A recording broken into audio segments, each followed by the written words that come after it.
Svona hvernig var upplifunin af leiknum í gær? Já, það var bara eins og við vorum bara eins og beljurnar á vorin að hlaupa inn á völlinn og þetta var bara æðislegt þó að við höfum nú tapað og það endaði nú ekki alveg eins og í Titanic en við gerðum okkar allra besta og mér fannst við gera þetta ágætlega bara. Mörguleiti bara ágætis byrjun fyrir framhaldið? Já, heldur betur og bara hjartans þakkir fyrir þetta og við þurfum bara að gera vel á móti Serbíu á morgun. Það er svona stór og sterkur aðstæðingur? Já, heldur betur margir jólasveinar og gílutur þar inni en ég veit ekki, við ætlum bara að gera okkar og þá gengur þetta vonandi vel. Og hvað sem að þér snýri, hvernig fannst þér varnarleikurinn og annað svona samvinna á milli ykkar? Já, þetta gekk heldur betur bara svona ágætlega.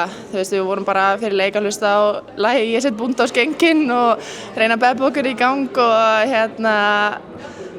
þú veist, sá nærða að verja eitthvað en svo er svolítið mikið að dauðafærum og víti fyrir bílakjallarann og ég veit ekki, þú veist. Við bara gerum okkar besta og vonandi gengur betur móti Serbum. Það þarf kannski að fækka þessum sóknarmistökum til þú fáið færi hraðalboði?